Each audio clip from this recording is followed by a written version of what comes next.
I had been sitting on for 2 years, whatever. But anyway, so I beat that. And I was almost done with the DLC. The DLC is excellent. And I was almost done with it, but then I stopped playing.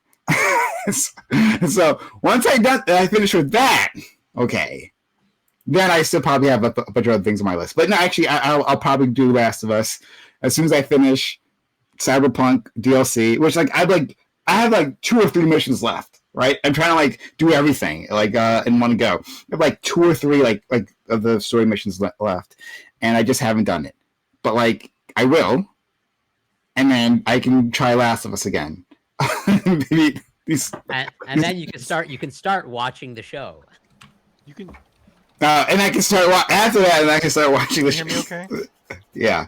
Hey, you can watch the show without playing the game. No, not in Prime's world. Prime, maybe it's just me, but your microphone sounds Your mic crazy. is, I was going to bring that up too, Prime. Yeah, your mic is crazy. It's not A little, it's very loud. crazy, but it's a little bit louder. what are you crazy? It's Spiking. It sounds loud. like you have like the gain Yeah. like way high or something. Mm-hmm. Oh.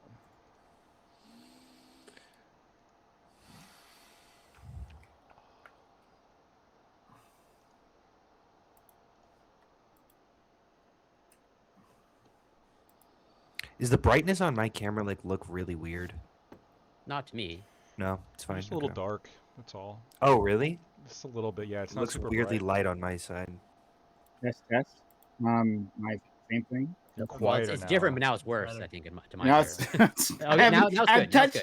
Now it's Now it's good. good.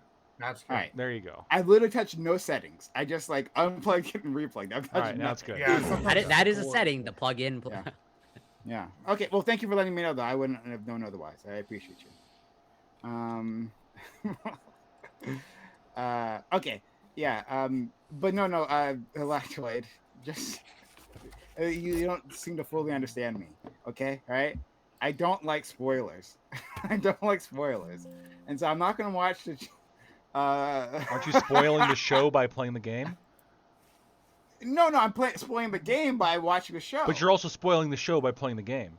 No. Like, The show one of them is is going to be actually spoiled. before the Right. The show is a derivative of the game. So you're I'm gonna spoiling watch takes it. place before the game. But, Th- no, th- no, you're no, still takes place spoiling before it. The game. You're still no, spoiling it. hold on. Wait a second. I can look. Am I there wrong? Are different works. No. You're wrong. The show leads into the game. It's not a spoil anything. Right. It doesn't matter though. It's still spoiling what's occurring in the show. Thank You're you. still gonna know what's happening in the It show. absolutely does matter. Of course. Hold on. The left and the course, yeah, right you can should come watch the together show and before agree you on watch this, it. Prime. That's how you Yes. know we're right. Me and Lactoid together. You need to finish the Against the show world. and then finish the game. No. Hold on. I'm only on board just because it'll force you to watch the show. If the argument holds the true, show has- that means if you there's no watch the- if you reason finish the to game, not watch watch the the show. show. It's a So great I'm show. on board. No. The Okay. show needs to La- finish before the game. No. Absolutely. It not. doesn't matter. You're No. still spoiling. That's fine Oh, for you to guys. have that opinion. Guys, no. It's hold on, fine wait for a you to minute. want to do Wait the a minute, game hold on, before the on. show, but you are Okay, spoiling the show. Very well known, right? It's no secret that Prime reads manga and watches anime, right? Anime almost always is a derivative, a secondary property of manga, right? Mhm. But I can read the manga and then enjoy the story. In Even a though secondary format. you're spoiling the anime when you watch the manga. Okay, all right. It's I swear, like All It right, works all both right. ways. Ergo, you Okay. have to watch the show, no matter what. See, I didn't want to spoil the show, so I went ahead and watched that first, and then right. yeah, maybe I'll spoil the game, but that's more interactive. It's less, based on, drama. It's also your own and- story. yeah. Well, your own story ends the game differently, but no matter how you end the game, you win the show for yourself. Yeah. Thank you. I'm just whenever I'm gonna go back and I beat that dungeon. Okay, it's gonna happen one of these days. Yeah, let's do the stream together thing. I'm still not over this spoiling thing because, like, when Dobby died in book 7. Whoa, okay? whoa. Exactly. Spoilers. You can't share that shit when the book came out, okay? Mhm. But then you also couldn't share it when the movie came out, even though that information came out like 5-10 years prior. Oh yeah, that because makes it's sense. a spoiler, even though that information's still out there. And if someone was spoiled that information that Dobby was dying, and I, who had read the book, we go up to the movie theater and we are equally unsurprised when we watch the movie because it has been spoiled for both of us because I read the book and because he got that information. Whatever. Hold It's on, fine. hold on. You can wait. It's right. Hold on. Like when I read an original work, right, and then it gets a derivative, it gets a secondary property, right? That secondary property transforms, right? Now what it is an enhancement of the original property. And when right? when I see that spoil it in my little YouTube video, I also get to enhance it through the hold on. product of a YouTube No. video. It could also be worse, right? It No, could, hold on. either If way. I didn't see the original, that means I got nothing, right? It's an original property, so like the Harry Potter thing, right? So I did have read the books, and then I don't know if I ever finished the movies, but like in any case, I definitely didn't finish the movies. In any case, right? Like if I had gotten that piece of information, right? Okay. In terms of the Dobby thing. Here's my fucking question, because it seems like your issue is that you're okay. What if I I don't think at the you schoolyard? issue. I do. I I think I understand your issue. Did you If read I'm the on Lord the of the Rings schoolyard before and you watched it? I read Harry Potter book 7, and I do an immaculate fucking play about what I read for all of the people at the schoolyard. Am I spoiling it for them, or am I transitioning it into a new media? Like I'm arguing it's both, obviously, right? Like it's still obviously a spoiler. I'm still informing them what happened in the book without them enjoying the original. But it's like I'm also making it my own little story and the way that I share with my classmates. Know why. I don't understand why you think this. I don't know what like the conflict is here that you think I would have trouble dealing with this question. Well, wait. What is the answer to your question? Is that a spoiler? Yes, of course. Okay, so then at what point does my schoolyard tale... Hold on a second. Right? It's a spoiler if you had intended to read the books, right? If the point was like I wanted to read the books, you read it in its full form, right? Whatever you're gonna produce, child, within the schoolyard, right, will be a lesser product than the books, right? So if I want to experience it through the books, right, and you spoil an important part of the book, then yes, you've done me a disservice. But can't I say the same thing about the movie, where if you're watching the movie and spoiling it for the book? Yeah, you can, but that's if, hon. It depends on the audience member, right? Like, wait, what do they want to do? If you like, hold on a second. There are plenty of movies, right, that are based on books that I have no intention of reading, right, at all. Okay. Right? There are anime, right, that are based on manga that I don't feel like reading. I'm like, I'll just wait for the anime and I'll just watch that, right? Okay. Indeed, totally. It's technically a spoiler for the manga, but I'm not going to even totally engage with that property. So then, what if someone's so excited for the new Harry Potter movie to come out? This is in like fucking 2010 or whenever the Harry Potter movie came out. That number 7 comes out, and then someone gives them the book 7, and they're like, "Look, I know you're about to read the movie," and they're like, "No, I can't. That's gonna spoil it. I was going to enjoy it in the movies." Because isn't it a spoiler, the book? Yeah, the book would be a spoiler for the movie. Yeah, okay, awesome. I fully converted him to my side with that. You said the opposite like 15 minutes ago. No, hon. My side. No, I beat him with facts and logic. Are you proud of me, please? I'm completely consistent here. Because once again, I'm saying the games are the primary work, and that's something I want to experience. It's the fullest version. Totally, but as long as you experience it. Hold on, but here's the problem with that with this one. This is the movie, the TV show's made by the games, though. Like the game makers made this, and the problem I understand that. That doesn't have. Hold on. Here's the problem, though. Here's the problem with what you're saying. All right, specifically with this specific franchise, right? This game, right, is good, matter. And it's hold on, just hear me out. It's all about choose your own adventure, etc., etc. I played the Cyberpunk, it's good. I played through it, and I wish I had watched the show first, because when you watch the show first, the show not only gives you the background depth to the other stuff, it also enhances one of the major plot points towards the end of the game.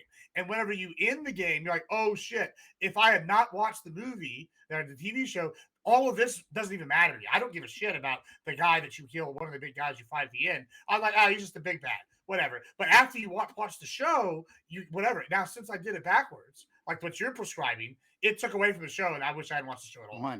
So you're just gonna ruin the show for yourself. You had the game spoiled.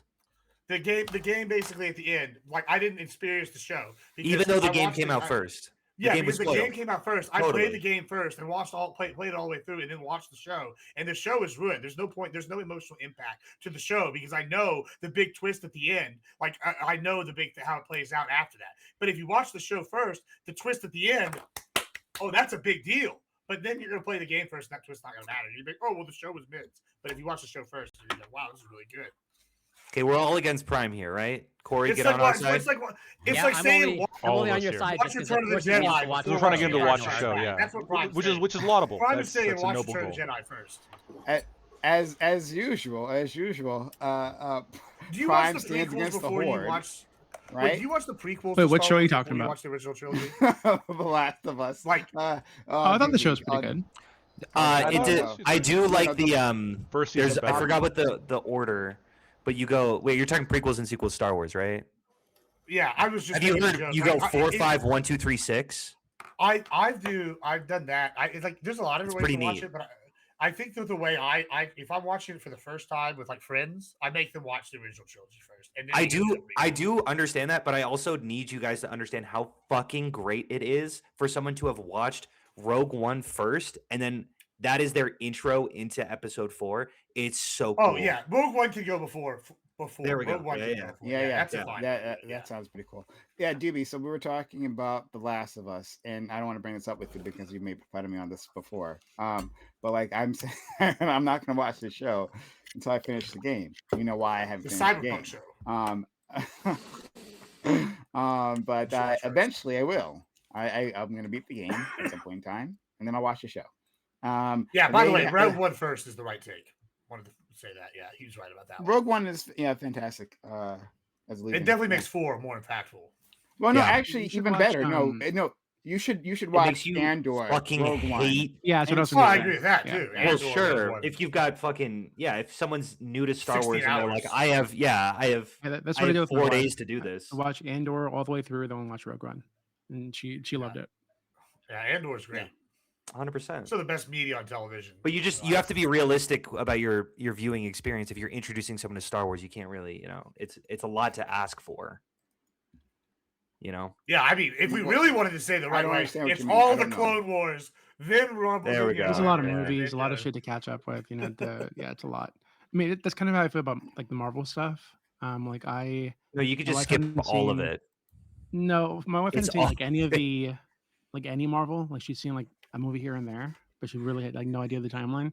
So I tried to get her to sit down and like watch all of it from start to finish, and then watch like the old like Sam Raimi Spider-Man and shit. So she'd get all the references. She just couldn't do it. We never finished it. Just too much shit going on. Too much, to keep up with. Too many characters. Just too much. Yeah, I just watched the last battle. Pretty cool. That's like of when the Marvel stuff really started getting going. Like, Iron Man was really good though. That first movie was really good. Yeah. And then name one other movie that was good in Marvel. Maybe you can come with Winter a couple. Soldier was really good. They started hiring Civil War actual was doctor historians to write the like in-universe histories. Like so, like right now, I just got this book, Rain. Right, it is like an in-universe doctor, and he's like writing his historical thesis on like why the Imperial Empire fell. And I think they're about to put one out for like the Slovakian of Chords or whatever for Marvel. And it's kind of cool that they're like hiring actual historians to write like faux pas in-universe histories and stuff. I think it's kind of a cool concept. Okay. All right. Well, as long as we agree that I was right. But No one agrees that you're right. Anyway, so quite a few people, 3 people, have said that they are going to be late, like to get in here, right? Let me take a quick look. How many people are coming? 9. Well, you see it in the you see it in the group DM. That's how many. They're all white Right. too, But Prime. So your typical Am I racist stupid? Wait, you quotes said people can't are be gonna used be here. maybe whatever. It doesn't matter. Just continue. Okay. Sorry. I mean, who knows, Latred? Possibly they also went shopping and bought FUBU over the weekend, and now they can't help themselves. Ali, I mean, If Ali, they're Alex Jones, they bought Labubu. he's brown enough, right? And like he's been late for quite. He's characteristically late, so I don't know about him. And then the other two. Eucharist, he's got kids, and Socrates, he's got a. Well, I don't know what's going on, but like he said, he won't be home on time, so it is what it is. Okay, so we can jump in immediately unless someone has something they want to address. In case you don't know, Hunter, oftentimes what we do here is we start with something random. Someone's got a bone to pick with someone else, or just a topic they want to bring up. You know, I've been on this show before, right, Prime? Yeah, but well, one, I don't remember when. That's what the issue is. He forgot who you are. Whatever. That's true. No, I no that okay. No, there's multiple things happening here. One, true, I did completely forget about him. But he reminded me previously that he was on, but I don't know when he was on. Right? And we haven't always been doing these. I've been on it like 3 or 4 times, I think. I got a bone. I mean, the last time he was on, crazy. FQ was here. He was on during the whole underscore fiasco. Lactoid Gibbs, so you guys still support I'm Trump, given that he's like a rapist, pedophile, murderer? Trump, listen, I haven't followed any of the Trump Epstein stuff, but you know what? If he's why haven't you been? Like, come on, that's the most interesting thing happening right now. Actually, no, I'll tell you why, dude. Let me tell you why. I think you might not have been here for when we talked about this last time. And I got quizzed. I didn't the Epstein list shit. That was about like point number 42 for what I voted for. Like, right? I get that. I get that, but I mean, wouldn't you want to know if your president is like covering for pedophiles? Like, I don't. No, I don't. If he is sitting in the jail with the wood chipper and all, right, that's fine. I'll tell you what I want to talk about. That's fine. Why are all the Dems running from this Minnesota scandal that's encompassing the nation? I haven't been able to find one Dem that wants to talk about this shit. They're all running like they're little scared baby fat bitches, and it's just getting bigger. I think anything to be like afraid of. Like, it's just there's a bunch of scamming happening. Like, this happens. Honestly, it is the biggest. When they're the PPE loans, right? With COVID, like there's a fuck ton of like scams, fraud there. Like people, dude, hold on. People defraud the government sometimes. Gibbs, it's fucking. And then they directly fund the Dem Hold party, on, Gibbs. Hold on.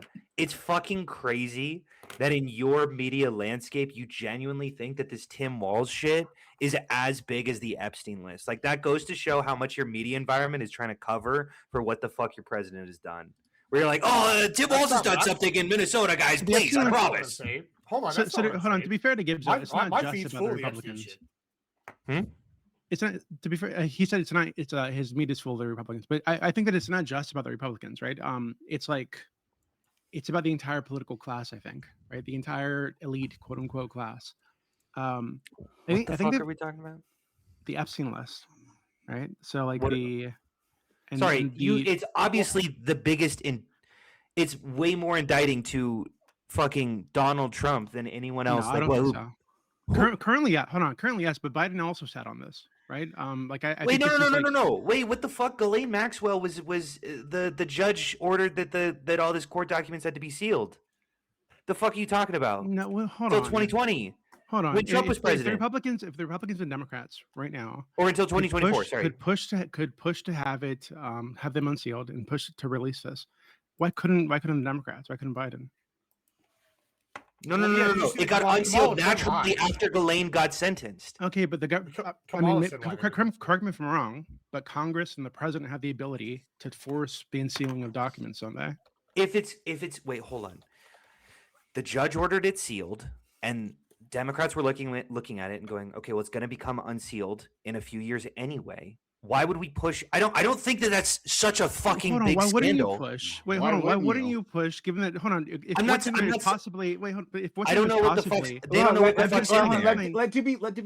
is possibly evidence, right? That massive, not just like billionaires and massively influential people, but current sitting Congress people and senators or involved in some like fucking sex trafficking ring. But that it can I think also, it's pretty that it fucking can also important. influence. It could also influence the sentencing of one of the biggest sex traffickers on the planet. That's why they sealed it. Is Wasn't because she Ghislaine sentenced in Maxwell's sentencing. 2022? No. But it was the appeal ended in 2024, and that's when the judge So it was released the. It was because How they how were would it- releasing how- shit in hold on, January are you implying that she would? 2024. Dude, I'm not. Hold on. Are you let me- implying that she would have been given a lighter sentence if it was unsealed? Like I think Hold she on, should have been I given don't- a much I don't harsher know that- sentence, actually. Maybe Lactoid can inform us. I don't know why usually the court records are sealed until the appeals are over, but that's pretty par for the course.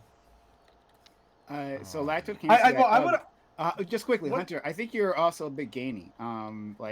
Maybe turn down your gain a little bit. I think it's a little. Yeah. So But go ahead. So to Doobie and to Hunter, actually, like they kind of touched on something. One, I little think better? that you made, yeah, that's a lot better. We'll You go might, from there. you might. I don't want to be misconstrued. My feed is full of the Epstein stuff. Like I live in Texas. These fuckers have been on the conspiracy train about all these people for fucking, I don't know, 10 years now, right? Like all I see is the Epstein shit, right? But I think that actually somebody just said the class thing. I think is actually very interesting here.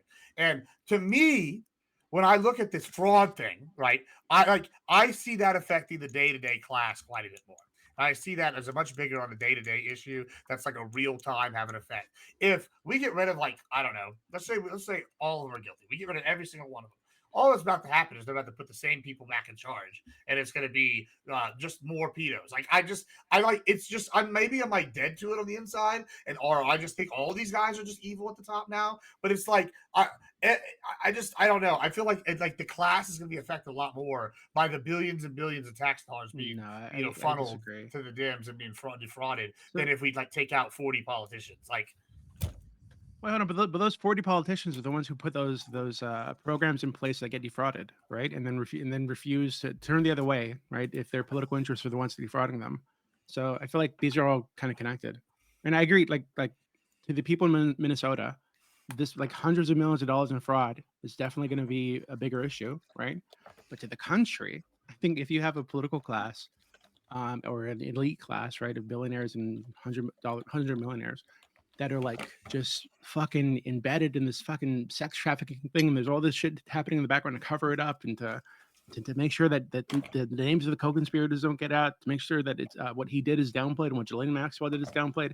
I think that's a pretty big fucking deal, right? I think what that says is there's like massive, deep corruption happening. Okay, so just so we're clear on the timelines, it looks like the unsealing was ordered in December of 2023, which means that, I mean, to Gibbs's argument, the Biden administration did have a full year. Okay, I'd have to look into that to see if Dems tried to get that. Well, Kamala already gave a speech on like why she didn't release it, and like this is not me just bashing the Dems. I want all of y'all to go watch the like I don't know 4 minutes where Kamala defends why they didn't release it, and you tell me what you think of that shit. And like it's a bad look, like all around. And it's a bad look for all of these presidents, really. It's like, mosely a bad look on like, Trump, though. Like we can Yeah. be honest. Well, Yeah, it was just really bad look on Trump. We've had had like the worst look out. So we've had this thing for like 20 years, right? Like I remember people talking about this like since I was in college, like in the early 2000s, and I was talking to someone like I think it was Sadie, and she was bringing up how they brought it up in like the 90s, like the Epstein list they were talking about in the 90s. They were talking about Epstein in the 90s. Like I think that like my issue is a little bit at this point it's said to be so tainted that like they're all evil. Just get rid of them all. I want to talk about. I just like it doesn't affect you day to day other than what Doobie. So Gibbs,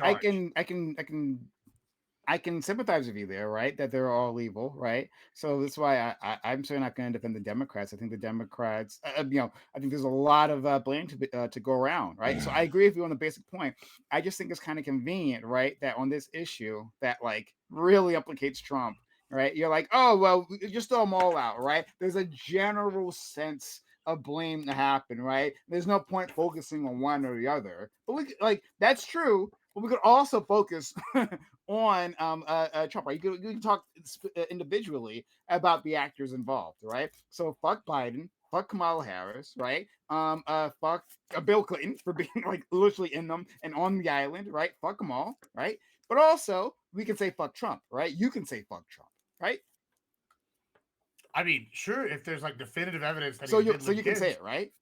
If I would say if fuck someone Trump the shows most, me, actually. I mean, if you show me like evidence that he like specifically is diddling kids, then yeah, I'll say fuck Trump, sure. But like, No, so far, all I've It's seen not is even like, just that though, Gibbs. It's not even, so he's either doing it himself or he's covering for people who did it because they're his friends, right? Or it's gonna be like embarrassing to him in some way.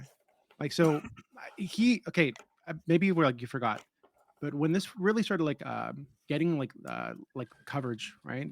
He said that there was nothing there, right? They looked into it, no co-conspirators, nothing there. Then he called it like a Democrat hoax.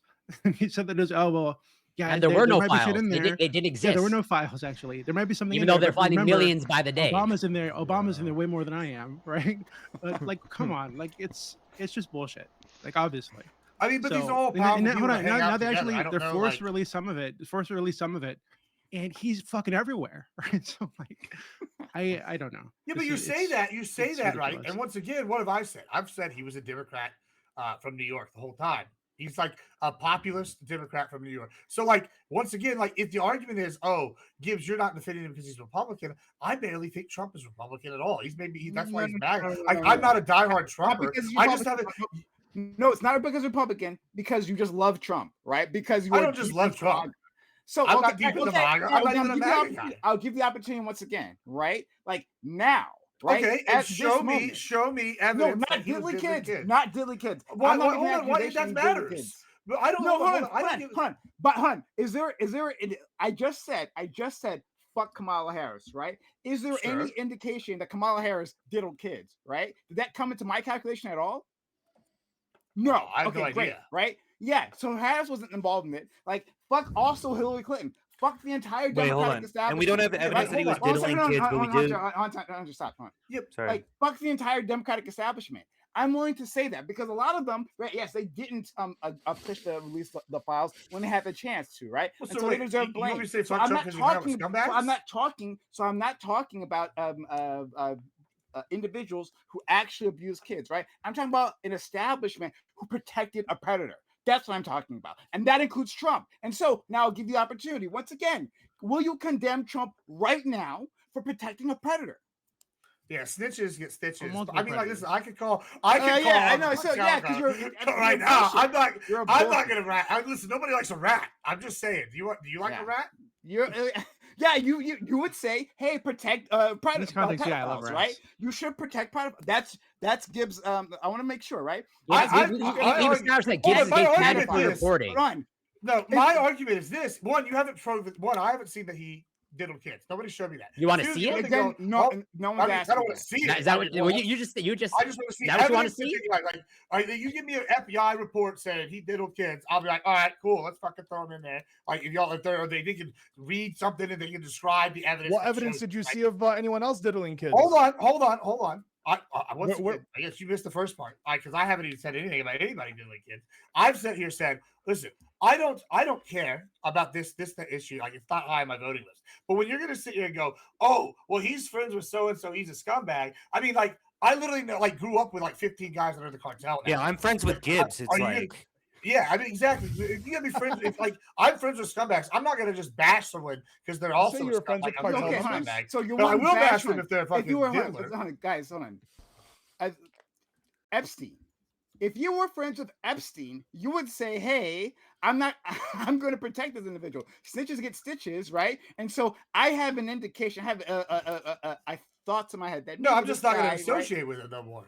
It's like once you have a photo with him, what are you supposed to do? If you thought, I got to make this explicitly clear for the audience, for everyone here, right? If you thought that Epstein or anyone else, right? Fuck, anyone else... I won't even put anyone on the panel, but I'm saying any of your friends, anyone in your social circle, right? Anyone in your social circle was a actual factual pedophile, you'd say your response is not to inform the authorities, not to do anything, not to let people know who can intervene, right? You'd say, oh, I would just walk away. Well, and good luck to the kids. Get stitches, Gibbs, is that your position? My doesn't have the position courage is to say anything. Snitches get stitches, first of all. And two, say it. Say you would not snitch on your friend, the pedophile. Say that. I don't have any friends that are pedophiles. Exactly. The hypothetical friend. I don't associate. Say it. First of all, for once in your life.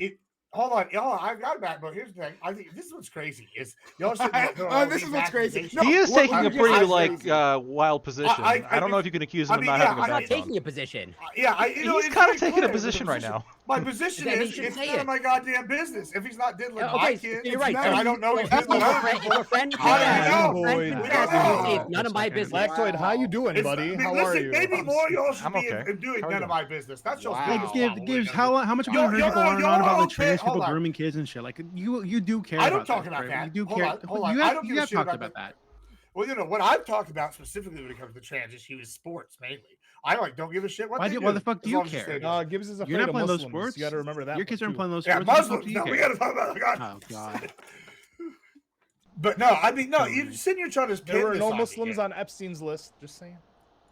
Well, what's the thing about parallel lines running together? Muhammad, Diddy, Epstein. Of course, they won't be on each other's list. You gotta go 1,500 years back for us. Thanks, bro. I'm gonna back up at least. Off the top of my head. I'm gonna back up part of what Gibbs is sort of saying before. Well, if y'all gonna follow right now, and y'all found that I donated millions of dollars. Yeah, I don't know. Run cover, bro. Run cover. Let's see you. Yeah, have a backbone as well. I think Trump is wrong for what he's been doing about the Epstein files, and I think I've been highly critical of him for a while now. Yeah, I condemn everything about this. No, do you condemn Trump? Well, hold on. About the Epstein files, yes. Let's hear what if tomorrow? What if So- it was tomorrow? There was millions of dollars given out to Israel, and y'all found out Gibbs was the one behind it all, right? And I was funding Israeli terrorism in Gaza or something, right? And y'all found out, and then y'all didn't know about none of this, but y'all have all been doing this panel with me for years now, right? And now, guess what? All of y'all are on the Gibbs list for Israeli terrorism. Are y'all going to sit here and be like, "Oh, well, this isn't embarrassing for us at all"? You're going to be doing the same thing as Trump in there. It depends how cagey you're being on releasing the information, right? That's the criticism, really. It's not the criticism is not about he didn't the people hung out with Epstein for a while. Hanged out. That's a horrible double entendre. It's not like it's not like the people who hung out with Epstein were necessarily saying they're terrible people. The criticism is, hey man, why are you saying it's a hoax and saying there's nothing left, and then 2 months later there's more documents being released? That's kind of weird. Why are you making these weird comments about Ghislaine? Like if you were doing that, Gibbs, I'd say that guy's a fucking psycho, and I kind of always thought so. Yeah, there's some weird weird shit there. But the fact that Biden was like, "Hey, I wish her well. I might look into a pardon." Biden? Trump. Yeah. Trump. No, I think if Biden, you said Biden. You actually said Biden. I'm sorry. I meant Trump. But here's where I want to back up Gibbs a little bit here. Yeah, true. We've been, which is fair. I think it's fair to criticize Trump for this, and we definitely did. But especially when it was when the deadline. Not kids. Okay, well, be generous. Be generous with me, okay? We criticized when it was supposed to be all the documents supposed to be released by Friday, and then they weren't. Did you? Yes, I have. No. My position is criticizing, saying hey, I don't like that you did this. Here's what sent out a tweet. Here's what he meant. Yeah, and I've been arguing with people. I have been called a traitor by half the conservatives in politics at this point.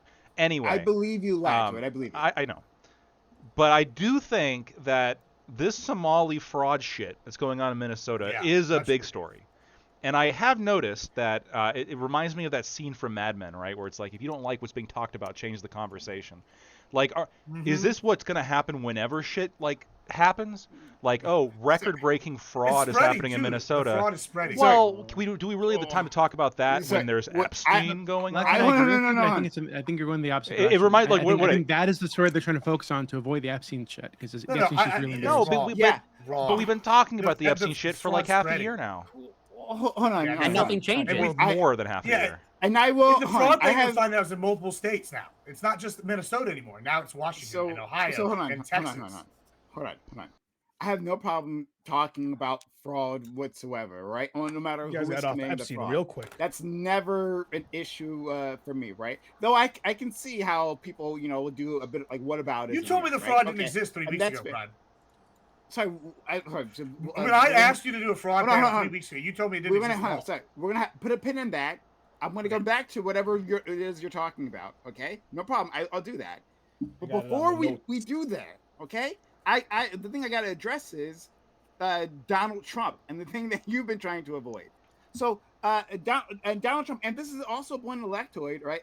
Or attack towards lactoid, and to Scott, though he's not here to defend himself.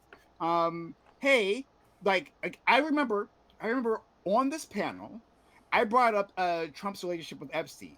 Right, I talked about like how this guy was buddy with them. How like we constantly. This is like a year, maybe 2 years ago. We had this conversation, right? How he was so buddy with Epstein. How we have so much video of him, right? How his friendship goes back decades, and all of a sudden he didn't know, right? But then you guys corrected me, specifically Lactoid and Scott talking about. Well, you see, Trump. He tossed him out of his club, right? There's this whole story about how Trump was such a good guy, and he saw through him like years beforehand. Yeah, you know why he threw him out? That you were competition was a lie. Yeah, it was competition. Right? He poached his client. Yeah, right. And so Lactoid, and Scott's not here to defend himself, but Lactoid, I want to give you the opportunity to retract that. Right, and I'm not saying that like you were trying to be like deceitful. I think you were going off the best information you had, right? But you can admit that Trump lied about that. He did say those stories, but he lied about them, and the friendship of Epstein continued for years afterwards. You can say that, right? You can retract that. Hold on, I have no problem admitting that Trump has lied about a shit ton of stuff regarding Epstein. The specific claim that he was still friends with him after that incident, I don't know.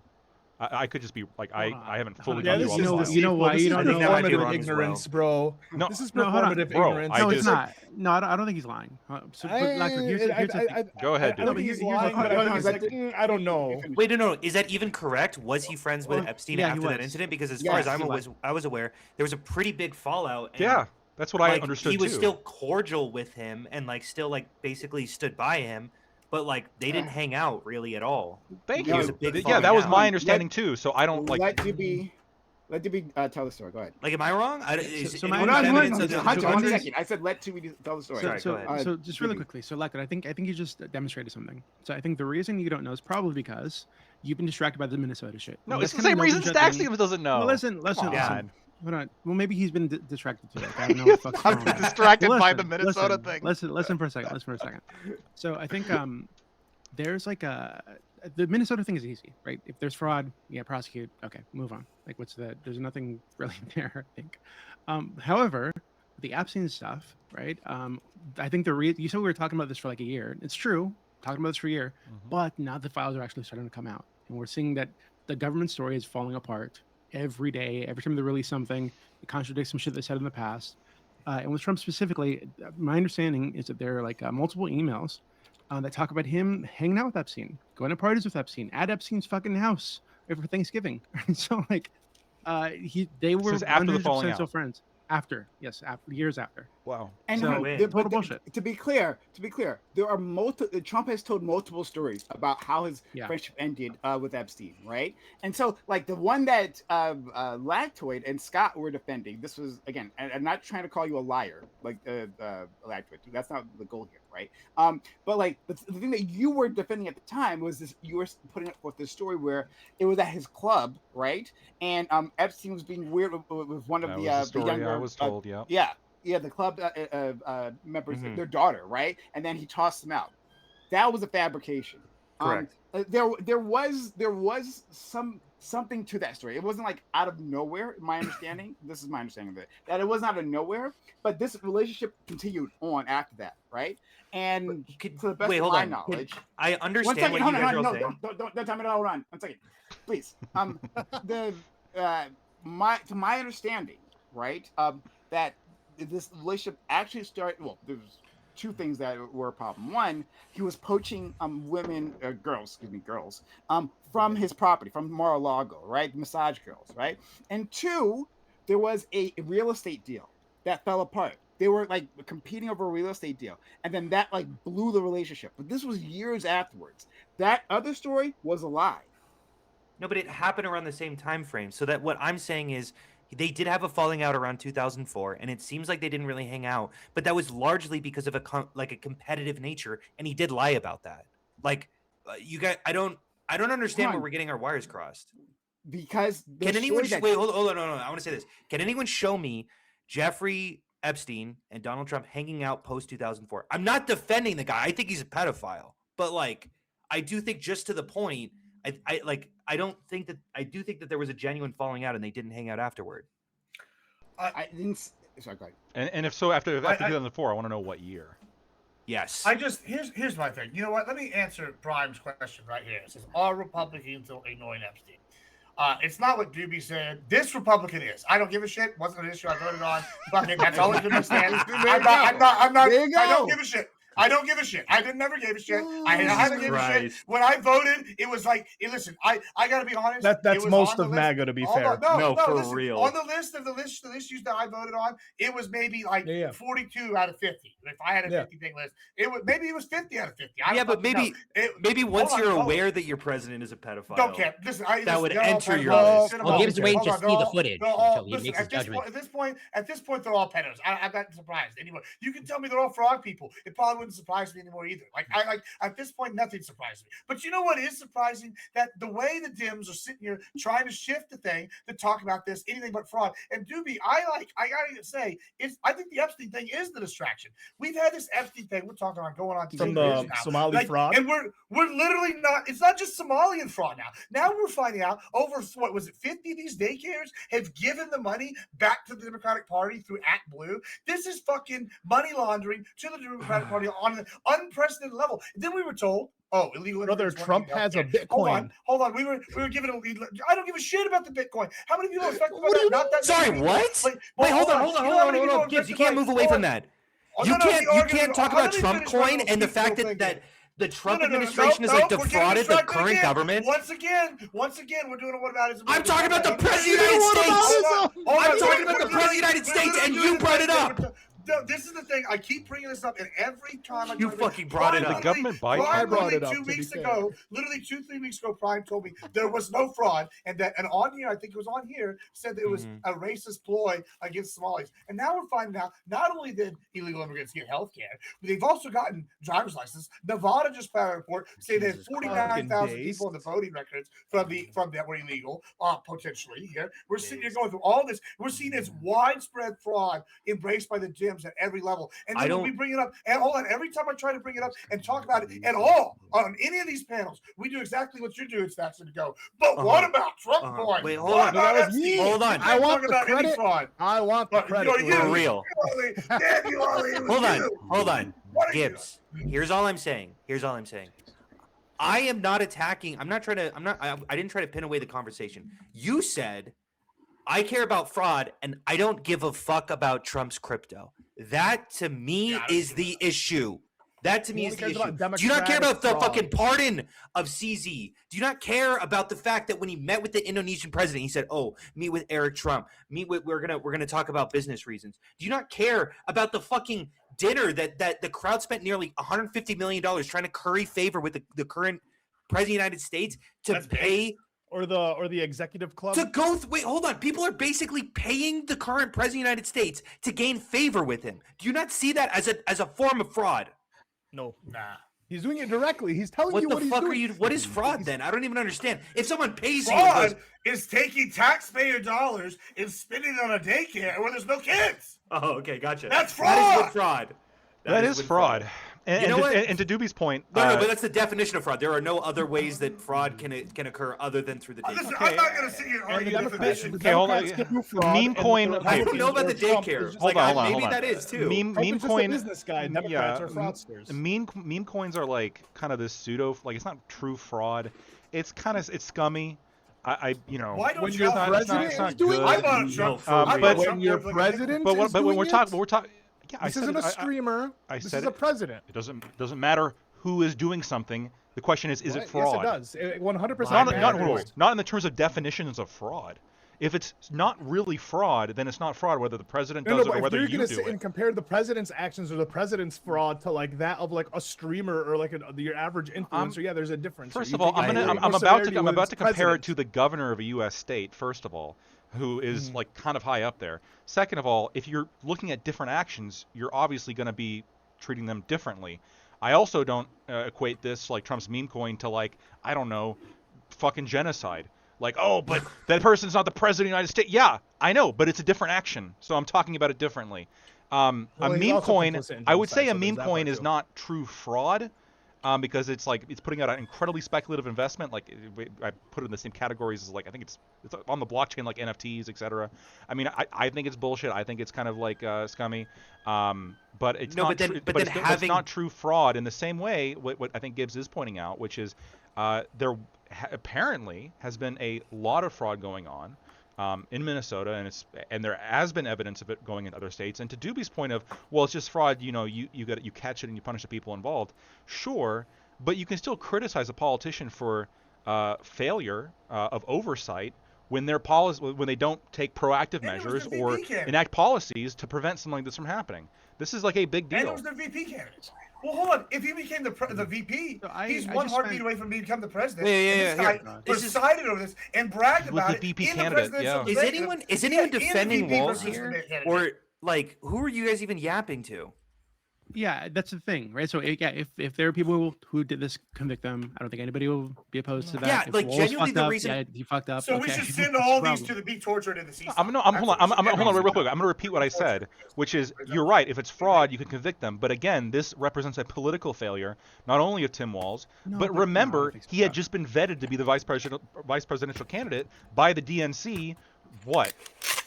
2 years ago? Less than 2 years ago. Lactoid. So I just did like a quick search, random states, right? Just look in the group chat, and I found people defrauding the fucking government programs in all of these states, right? Yeah. Very quickly. And I'm sure if I did this with every state in the fucking country, I'd find some person, some group of people defrauding the government of millions of dollars, right? It's just something. This billions, happens, right? Billions. But this is like more extensive than what we're used to, right? People defraud the government. No, hold on. With the PPE loans, are fucking billions of dollars in fraud there too. Yeah. Right, so like this happens all the fucking time, and that was a scandal that we talked about. This is like something that never happens, and oh god, how could this ever happen? How could Walls allow this to happen in the state? It's ridiculous. Hold on. No, but Doobie, the problem is entrenching. I'm not even saying this is comparable. I'm not even saying this is comparable to like the Epstein. Changing the subject from Epstein to this. I was just about to say I'm not saying this is like comparable in the sense of like badness to what's going on with the Epstein files. It is, but you care more though. Literally the day after the shit happens, yeah, I'm gonna care a little bit more than something we've been talking about for like a year. That's fair. And probably in 3 weeks, I'm gonna go back to caring more about the Epstein shit. But you're being more reasonable than Gibbs, who's saying, "I just don't give a fuck." That's my purpose on this panel. Okay, I'm trying to, trying to make things a little bit easier to. Is y'all are going? Okay, let's keep talking about the Epstein thing. That's fine. Whatever. Y'all love the Epstein thing. It's the one thing they got on Trump. I get it. I'm happy. One thing. Hold on. Yeah, that is hilarious. Here's fucking hilarious. Here's the thing, though. You should love the Epstein thing. And this is why it's worse. This is why it's worse than fraud thing. Is because what we're seeing now, and this has been the accusation coming from Republicans for a while, which is that there's this deep state, that this fraudulent thing that got Biden elected fraudulently, there's this fraudulent thing where they keep getting the money, where's our tax dollars going? And now we're seeing that this fraud is directly funding the Democratic Party, the National Party. And so you have somebody that was a VP candidate that goes up there and then defends this program as something they're proud of. Like no shame, talks about this. Look at all our child care centers in Minnesota. We're leading the way on child care. Then it turns out it was this is what he did. Can I respond? It turns out it's all fraud. And yeah, one second, I'm literally almost done. It's literally all fraud. And then we find out it's being funneled to fund their running of the DNC and have people be elected. What's your source for that? This is what people are talking about. That? I have a source for it. Yeah, I can provide it, please. There's about 15. I will give me about 10 seconds. Genuine question, Gibbs. Genuine question. So look, I totally willing to concede. I haven't looked into this personally. Genuinely, I don't know. I'm sure that maybe Tim Walz defrauded his whole government. That would be fucked. That'd be really crazy. But are you really claiming that 2 years ago or whenever Tim Walz became the VP, that the entire DNC was fully aware of this fraud and positioned himself as vice president anyway? No, because saying that. No, Gibbs did say that. No, Gibbs. He did. No, I said, what was it? Whatever the election was last year, he went up on stage against Vance, and he talked about how great Minnesota's child care centers are. Literally bragged about it. But the DNC knew about all this, right? Well, the DNC, it looks like they sure did. Well, they got money from it. Beautiful. Thank you, Lactoid. You got that? Heard. Thank you. Yeah, I'm saying they did. Yeah, it's corruption at the highest level. Awesome. You don't think that they knew this, Lactoid? They clearly did. Hold on. Wait. We don't know if they do.